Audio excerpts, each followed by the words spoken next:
El economista José Luis Tapia, él es director del Instituto de Libre Empresa. Muy buenos días, economista José Luis Tapia. Bienvenido a Buen día, Todos ¿cómo Invitados. estás? Muy buenos días, Rumi y Aarón.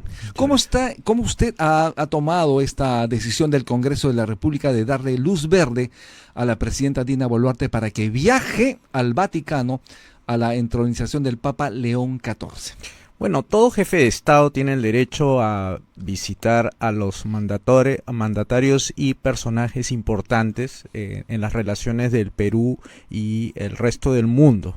Ahora, la oportunidad en que se viaja también es muy importante y eso, además, todavía ni siquiera está confirmado la audiencia de la mandataria con el Papa. Eso es algo que preocupa porque efectivamente el Congreso aprobó el viaje de la mandataria con un equipo además de asesores, seguridad, entre otros más, que se va a gastar muchísimo dinero obviamente todos los peruanos, pero cuando efectivamente no se sabe si tiene o no una invitación formal del Vaticano. Pues se decía que sí, ¿no? Bueno, la información última es que todavía no está confirmada la audiencia. Entonces estamos esperando que Si no, ¿para qué va a ir, no? Exacto, eso es un poco Bueno, como ya fue, ¿no? Porque apresurarse, ¿no? Debe estar en el aeropuerto, ¿no? Bueno, hay un deseo de la mandataria de reunirse sí o sí con la eminencia. Sin embargo, vamos a ver cuántos minutos le va a dar, porque eso también es importante. Vamos a ver si es un saludo protocolar o tiene una conversación a relaciones de Estado a Estado. Y eso, sobre eso se debería más bien conversar e ir para fundamentar, digamos, cuáles son las relaciones entre Perú y el Vaticano. Porque ¿no? el canciller ha señalado que precisamente están haciendo gestiones, es decir, no hay nada confirmado, están haciendo gestiones con la finalidad de que la presidenta Boluarte pueda reunirse de una manera excepcional con el Papa León XIV. Esto efectivamente nos dice, caramba, hacemos las cosas muy mal en el país. Bueno, creo que además de eso debería plantearse cuál es la agenda que la mandataria va a cumplir con la eminencia, porque uno es ir, saludar e irse, ¿no es cierto? Y la otra es fortalecer relaciones con el Vaticano y ver qué agenda en común podrían establecerse ahora que hay una afinidad. Porque es muy importante saber si esos $18,000 que se está gastando va a tener algún impacto dentro de, supongamos, la economía, la seguridad, la fe espiritual de todos los peruanos, ¿no? Efectivamente, es un momento que hay que analizar muy bien porque, como sabemos, es un logro para el Perú que un papa con corazón peruano y chiclayano esté llegando precisamente a liderar la Iglesia Católica. Estamos hablando de 1.400 millones de personas que profesan la religión católica aproximadamente, puede ser más o puede ser menos. Sin embargo, es una muy buena cantidad en el mundo. Por lo tanto, la presencia del Perú es necesaria, es vital. Sin embargo, pues hay cositas detrás que tienen que aclararse y precisamente para ello se requiere un mayor dinamismo comunicativo por parte de las autoridades de Estado. Sí, es correcto y como digamos, estas relaciones de Estado a Estado son relaciones en base a una serie de políticas. Yo supongo que dentro de la preocupación del Papa, dentro de su doctrina, digamos, del Rerum Novarum, se espera que el Papa de alguna manera trace una línea de trabajo, ojalá que así fuera, con el Perú para ver esas preocupaciones de la propia iglesia, es decir, a ver qué pasa con la gente pobre, cómo se está trabajando ahí a nivel de gobierno, qué podría ofrecer el Vaticano al respecto, qué podría ofrecer el Perú también, como para que haya una línea conjunta ahí de trabajo armonizado y que en algún momento eso pueda servir incluso de una próxima visita, ¿no? Que creo que hace falta desde la última vez que vino el Papa, hace más o menos más de 10 años, si no me he equivocado. Entonces yo creo que esa visita próxima, que debería ya agendarla, tal vez dentro del próximo año o dentro de 2 años, sirva en el marco de toda una cooperación de la Iglesia, obviamente, que es un trabajo de tipo espiritual, pero para el gobierno que entre, digamos, sería también un buen apoyo moral para darle sostenibilidad, porque todo apunta a que los próximos meses va a ser bastante difíciles para el Perú y sobre todo para el tipo de gobierno que se vaya a elegir.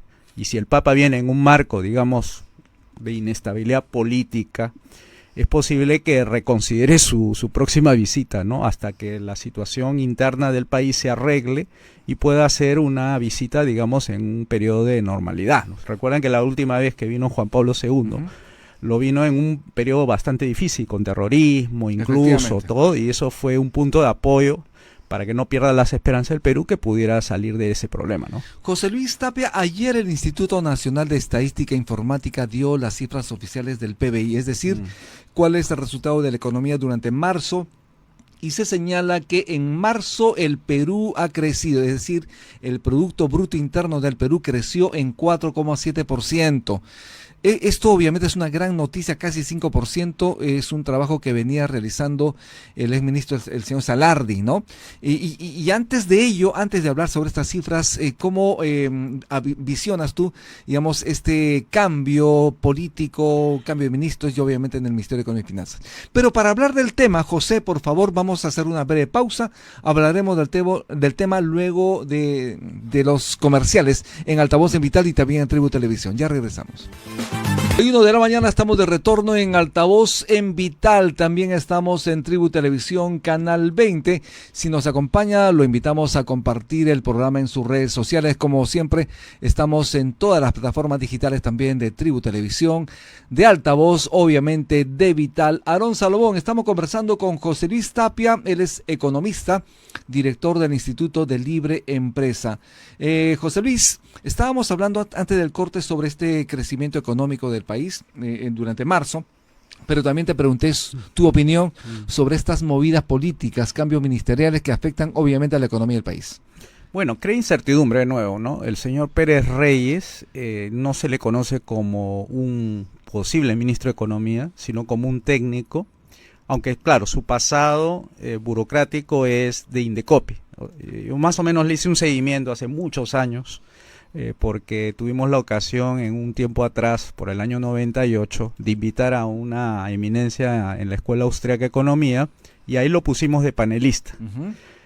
Pero su desempeño para hacer preguntas respecto a la exposición que hizo el profesor Israel Kirchner no fue la más adecuada ni la más apropiada para lo que se buscaba dentro de un ámbito académico.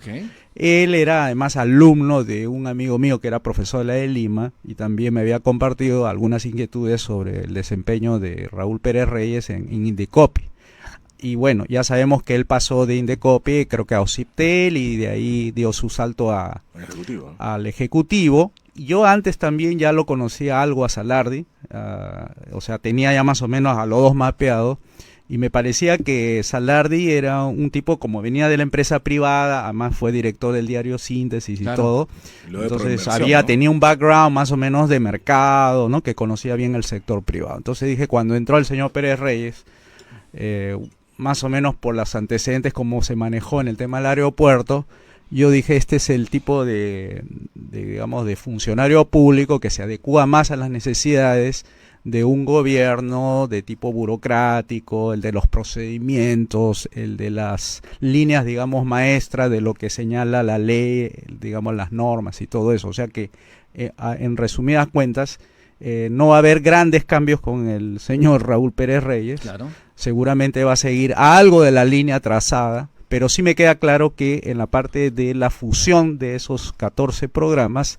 creo que va a dar marcha atrás, porque creo que él mismo lo ha señalado, que la salida de Salardi se debió a ese generado impasse, además, ¿no? Digamos, mucha incomodidad, ha pisado callos, obviamente, porque como sabemos estos programas estaban destinados de alguna manera a generar empleo a amigos del gobierno. Sí, y tenía más o menos la línea de la motosierra, ¿no? Es decir, vamos a achicar el aparato burocrático, al menos en esas líneas de los programas, y darle un poco de optimización a ese gasto que él hablaba. Y ahora que hablas de optimización, ¿no? Precisamente Dina Boluarte, cuando se presentó esta reducción, esa extinción de estos 14 programas que iba a generar un ahorro de 4.000 millones de soles, dijo eso, que se hacía una optimización del gasto público, pero luego le soltó la mano, ¿no?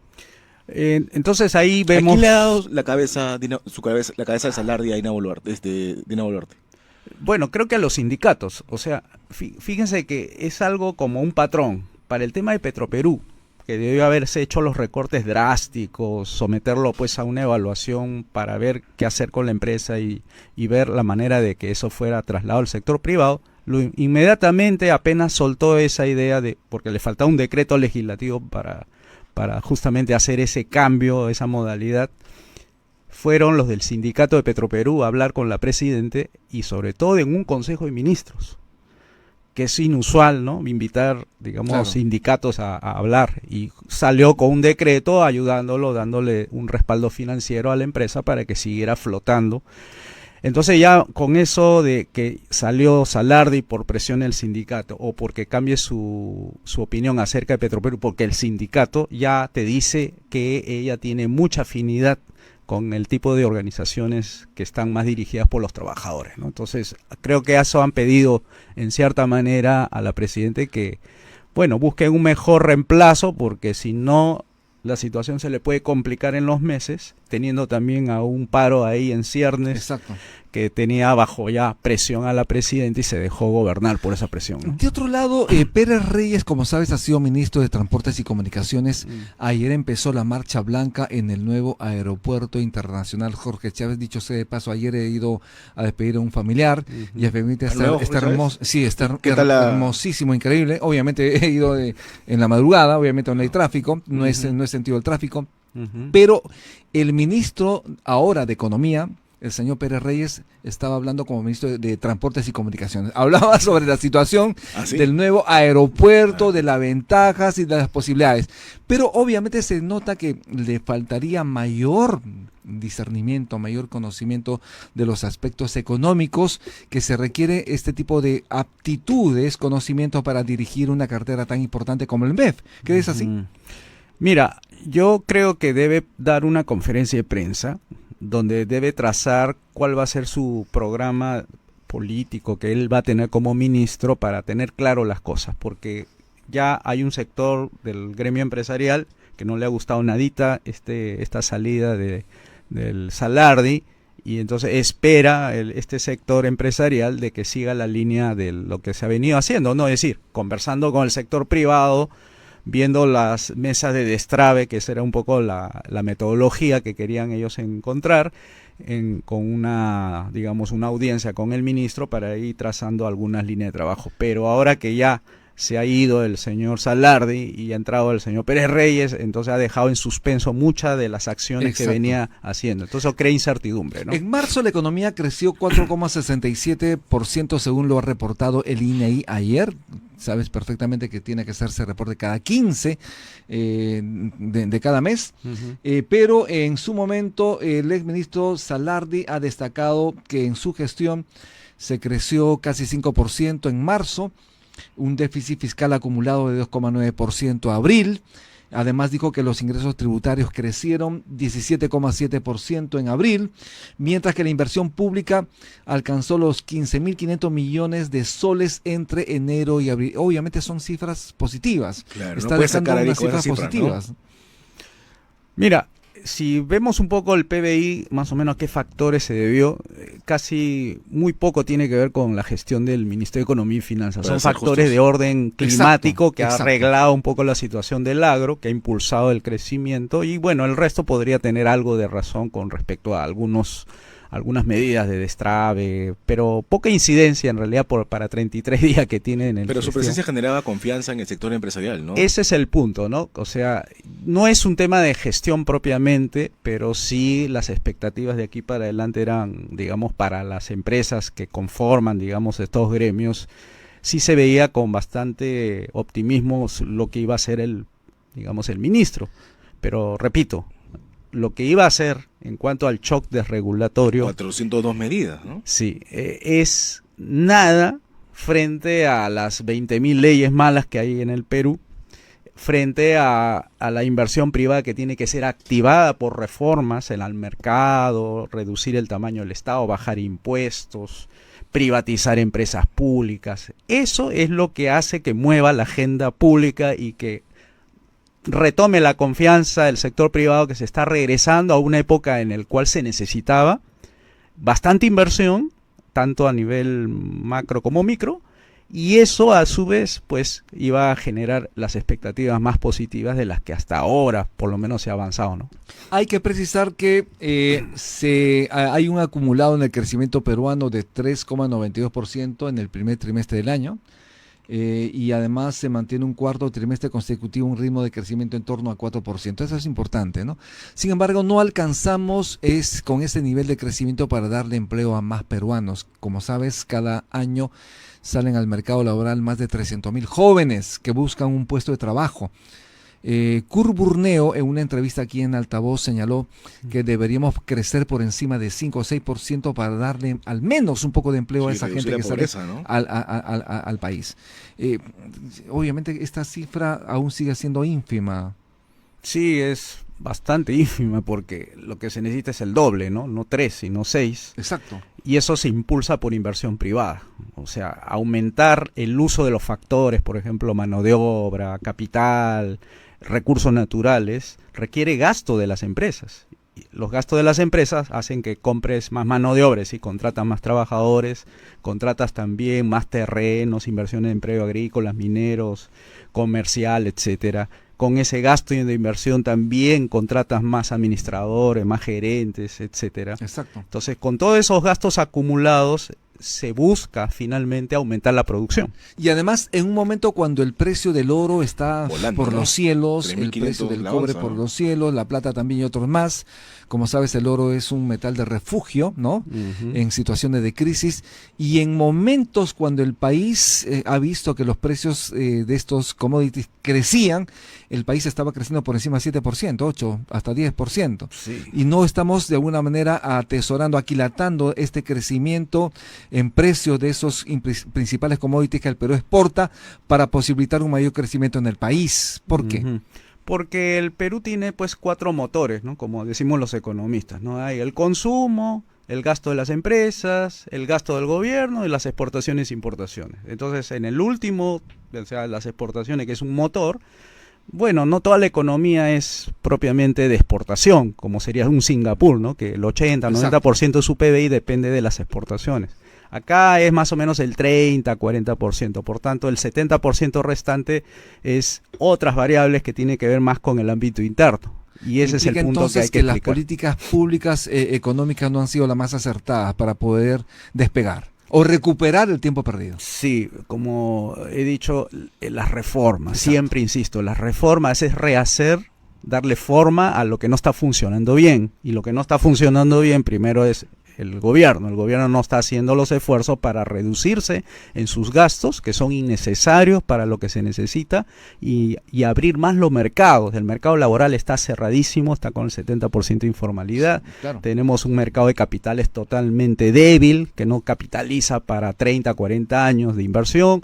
Tampoco tenemos un mercado de recursos naturales que se vea pues compra y venta de tierras, ¿no? Que dinamice el agro sobre todo, y tenemos el mercado empresarial que anda también trabado, por más que inviten a que inviertan, a que la formalización se lleve a cabo, pero una vez que entran los formales a hacer gestión dentro de esa economía formal, empieza a darse cuenta de que es un infierno cumplir con toda la tramitología del gobierno. Entonces, con esos mercados factoriales totalmente cerrados, poco puede dinamizarse la economía, porque el mercado de bienes está liberalizado, o sea, los precios están, pero el mercado de capitales, el mercado de recursos, todo eso está todavía trabado. Y eso es lo que falta abrirlo.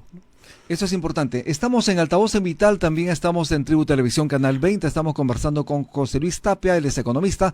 Haremos una breve pausa y regresamos de inmediato. De la mañana estamos de retorno en Altavoz en Vital, también en Tribu Televisión, Canal 20 y sus plataformas digitales. Estamos conversando con José Luis Tapia, economista, director del Instituto de Libre Empresa. José Luis, estamos hablando sobre el tema del crecimiento, sin embargo hay sectores que han crecido muchísimo, el sector pesca, por ejemplo, cerca de 29%. ¿Esto es estacional, es así? Sí, bueno, la pesca tiene su periodo de auge y luego viene la veda, ¿no? 29,2% en marzo. Sí, y eso es importante, ¿no? La pesca tiene sus momentos que crece y hay momentos que decrece, obviamente. Bueno, felizmente no hay ningún fenómeno del Niño en ciernes ni lo que vaya a afectar. Seguramente se va a mantener en esos porcentajes, tal vez baje algo. Pero la pesca representa dentro del total del PBI 1%, ¿no? Poquísimo. Poquísimo, igual que la agricultura, 2%, la industria, 21%, minería, 13%, 65% restante servicios. Exacto. Y ahí hay un conglomerado de construcción, agua y saneamiento, banca y finanzas, servicios médicos, servicios educativos, servicios informáticos, servicios profesionales. Ese es el potencial del Perú. A propósito del sector construcción, en marzo creció 5,22%. ¿Significa que se está moviendo más cemento, más ladrillo, más fierros en el país? Sí, claro, el despacho de cemento, todas las ventas han crecido en el último mes, eso es lo que indican ahí Capeco y su fuente informativa. Tú ves nada más la cantidad de edificios que se construyen. Exacto, en la avenida Javier Prado, por ejemplo, hay sí, varias grúas, ¿no? Sí, gigante, frente de la... Y no ha bajado el ritmo. En buena hora. En buena hora, pero salen carísimos. La oferta inmobiliaria es muy cara. No sé si porque las tasas de interés van a mantenerse así, en alta. Pero si más oferta debería bajar el precio. ¿Por qué? Sí, es caro, ¿no? Porque estamos hablando de $500,000 en San Borja, ¿no? O sea, un departamentito, 80 metros cuadrados, $500,000, ¿no? Entonces, ¿dónde se está yendo el crecimiento? Se está yendo hacia digamos, hacia el sur de Lima, ¿no? Porque acá los terrenos son muy, muy altos. Y además ya hay poco terreno en $4,000. Lima, pues. Exacto, entonces tienen que ir mirando hacia el sur y también ya están mirando hacia Chancay, o sea, toda esa parte que va a unir a Lima con Lima provincia, digamos, ya va a ser urbano, pero ya pronto también se va a unir Lima Ica, pronto, o sea, no falta mucho como para que esa parte sur de Lima se encuentre con Chincha, con Pisco y todo eso va a estar totalmente urbanizado, ¿no? O sea que... Sigue siendo optimista que el Ministerio de Economía y Finanzas oficialmente ha señalado que el estimado de crecimiento para el país ya no sea de 4%, sino de 3,5% este año. Hay que reconsiderar eso, ¿no? El optimismo de Salardi, bueno, ha pagado su factura, ha salido, entonces eso va a ser un bajón por ahí.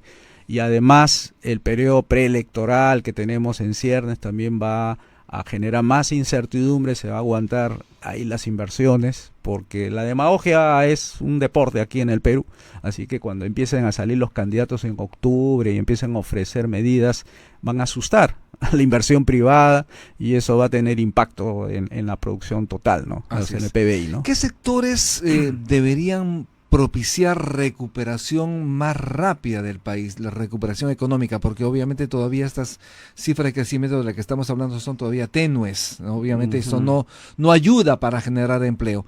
Pero ¿qué sectores crees tú que deberían motivar mayor dinamismo económico? Construcción, fundamentalmente. Sí, construcción. Manufactura, ¿también? Bueno, eso estaba al ritmo también del comercio. O sea, si el comercio, digamos, camina, se dinamiza, hay consumo de las personas. Por ejemplo, ahora que el CTS se ha liberado, ya son 4.000 millones de soles que entran al circuito económico y la gente va, compra televisores o compra algún tipo de línea blanca o remodela su casa, termina el segundo piso, bueno, eso sí va a tener impacto. Aunque podría ¿no? estar perjudicando, digamos, si este dinero lo necesita cuando no tiene trabajo, porque justamente la CTS sirve para eso. Mira, hay que tener bien en claro de que hay personas que ahorita tienen urgencias de tipo financiero. La tarjeta de crédito no la ha pagado, tiene tasa de interés alta todavía las tarjetas de crédito y tiene que matar esa deuda porque si no se los come y la deuda va a crecer. Eso primero tiene que matar eso financieramente para que no se ahoguen ahí con sea, la recomendación es que un economista hace que si tienes algo de dinero por CTS o si liberan, por ejemplo, deuda, ¿no? la utilización de FP, pagar las deudas caras. Exacto, eso es lo primero que tiene que es liberarse de ese estrangulamiento financiero. Ajá.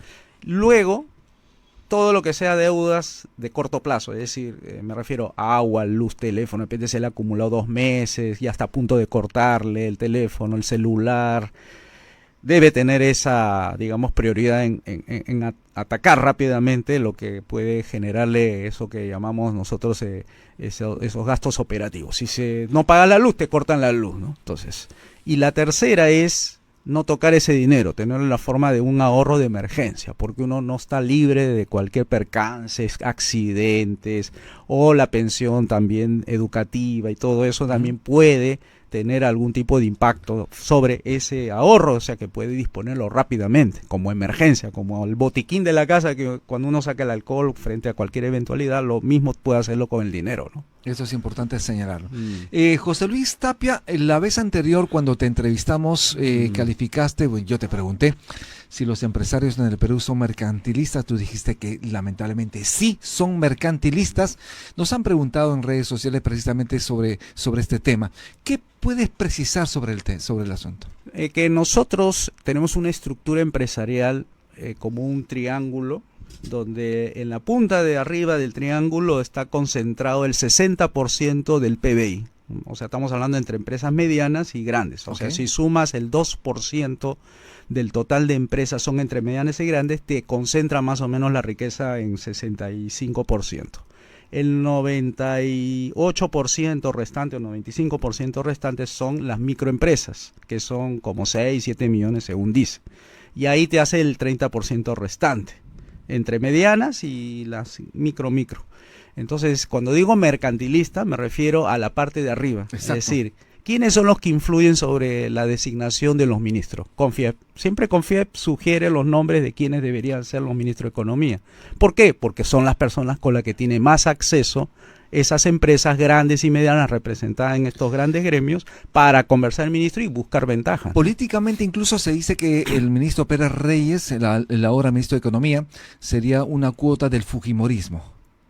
Sí, yo pienso que él, como tiene un pasado, digamos, del sector público, y todo el sector público conversa con el sector privado porque están regulados y los reguladores siempre conversan con los reguladores. Entonces ahí estamos hablando de la teoría de la captura de estos reguladores. Entonces el señor Pérez Reyes, bueno, seguramente será uno de esos, de la gran fila de ministros que deben tener conversaciones con el sector privado.